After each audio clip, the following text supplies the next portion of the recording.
from London. I'm Jess, the founder of Love in London, and I have been working with London tourists for years.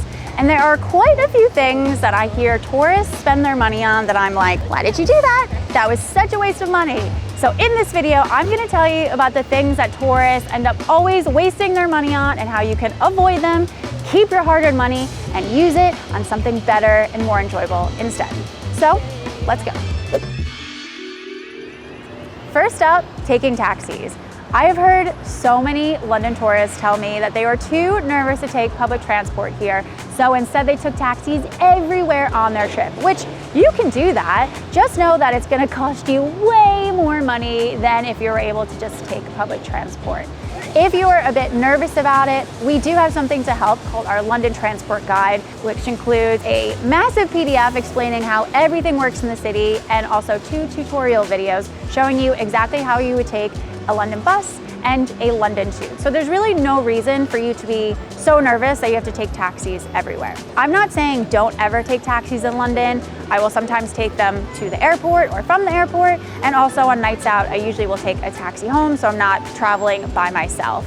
But I'm just saying, don't use it everywhere that you're going in London. Also, if you need some help with how to get from the airport to your hotel in London, we do have 2 videos that will explain all of your options, one for Heathrow and one for Gatwick Airport. So make sure you watch one of those next so you know all of your options.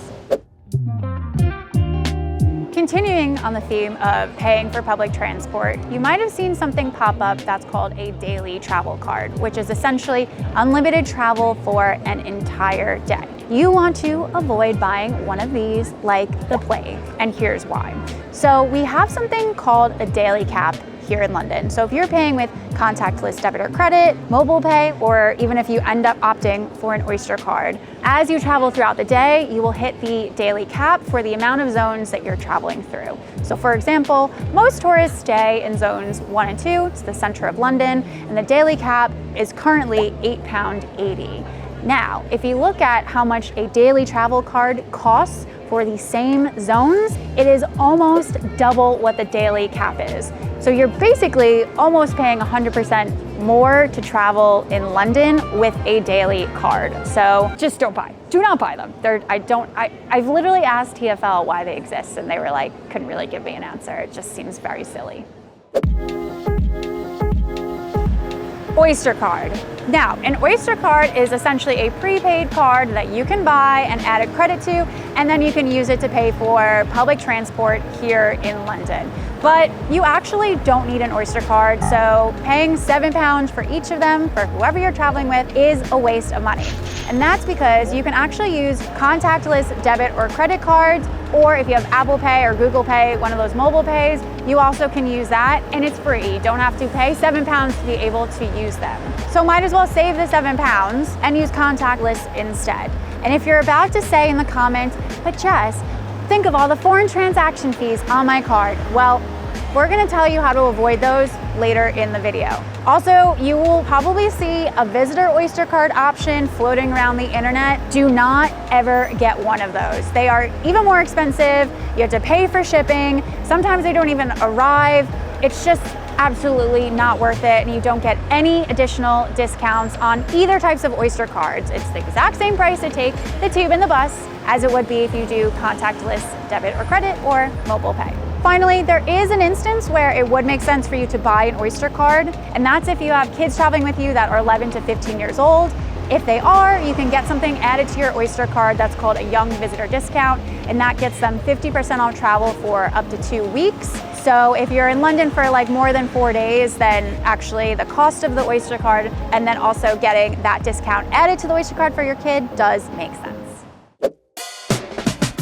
Roaming charges for using your mobile phone while you're in the UK.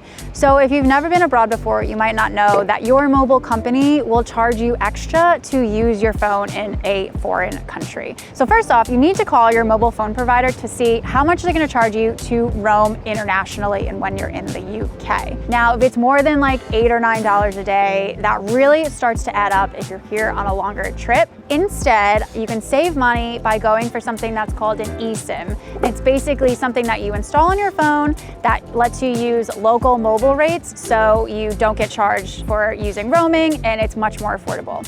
We have a company that we recommend for that. We'll put a link in the description box to them, and also there's a little discount code we can give you. Wait, hold on a second. If it's your first time visiting London, we have a special freebie for you. It's called our London 101 Guide and has everything you need to know before you come to London, from currency to tipping to weather and all this other really important info. So to get it completely for free, just click the link down in the description box. Okay, let's get back to the video. Spending a lot of money on not good food. Now, when I travel, my favorite thing to do is to eat well and to drink well. So it is my life mission to make sure that none of you spend and waste your money on bad food. We do not have time for bad food. Okay. Now, in my opinion, there are two ways to end up wasting your money on bad food. The first is to go to restaurants and food places that are near the touristy attractions. You can sometimes find good places, but if you're just wandering around and you don't know where you're going, that is a recipe for disaster. And the second way is to follow things that are TikTok viral or Instagram reel viral. Generally, places that go viral like that are more about pretty food and how it's gonna look for the gram, and not about actually tasting good. And those places always end up being really expensive. My recommendation to make sure that you don't waste money on bad food is to plan ahead. You basically are gonna need to know where you wanna go to eat to make sure you're going someplace that is well reviewed and is actually good and worth the money. If you want to know the good food spots that we love at Love in London, then make sure you pick up one of our travel guides. Our itineraries and our casual tourist guides all have locally loved food places all around central London and in the outskirts as well. And if you're wandering around stuck without some place to go, you can pull out the digital map that comes with our guides and you can find something on the spot. By the way, this Pizza Express behind me is a chain restaurant, and they're not the worst in the world, but if you're in London, there's like way better pizza, so don't go in one of these. Don't waste your money on any London attractions just because people told you you have to do them when you're in London. Listen, you should do what you want to do while you are traveling. Don't let Jill from down the road, who went to London in 2009 for 3 days, tell you have to go to the Tower of London. If you don't like history and you don't like crown jewels and staring at old walls for 3 hours, don't spend the money on the tickets for the Tower of London, because you're going to feel like you completely wasted your money. However, if you do love history and old stuff like that, then you should definitely go for it. But I'm giving you permission to only spend money on the attractions and things that you want to do on your trip, so you can feel like you got really good value and like you didn't waste your money. Also, if you are one of those people that loves to do the major attractions in a city and you want to hit them all while you're here, you can save money with an attractions pass called the London Pass. I'm not going to go into too much detail in this video, but we have an article that helps you to figure out if the London Pass is going to be helpful for you and help you save money. So we will leave a link to that down in the description box. Hop on, hop off bus tours. Now, I know it's a little controversial, but for me, you're paying £40 per person to do something that is peak touristy. Not really my vibe.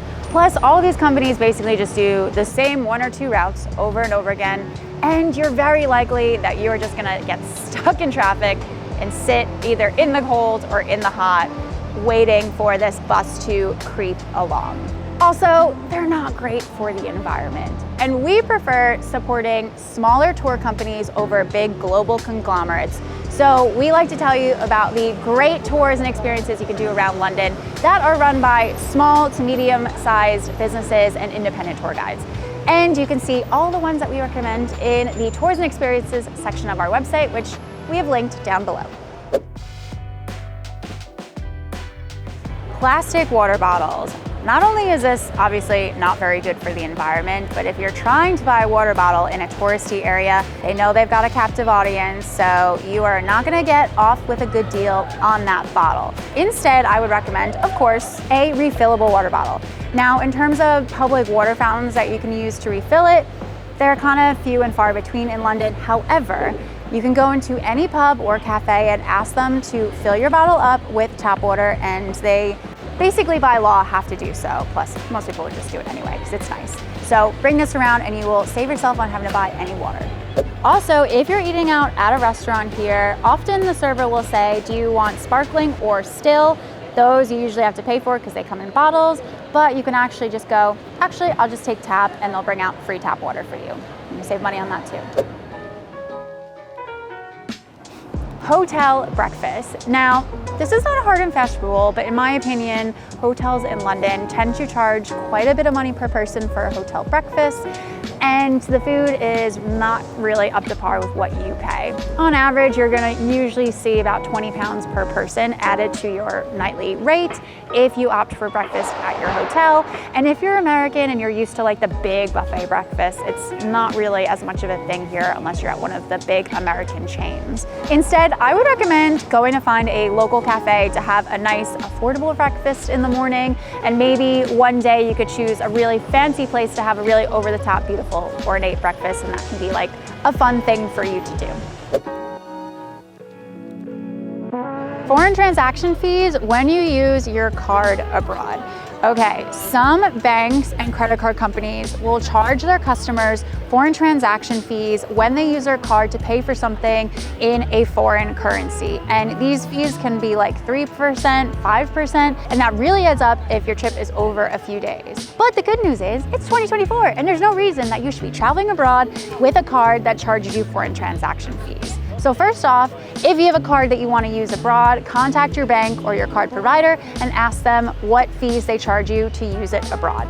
If they do charge you, we have an article that tells you about some great cards that you can get that do not charge you foreign transaction fees. Especially if you're American, we have a lot of options. So click the link in the description box of the video to have a look at those. If you've already been to London before and you wasted some money on something, let us know down in the comments so you can help other travelers. And if you want more tips for your trip to London, we have hundreds of videos that you can watch. So click one of the boxes popping up right around me to watch another one.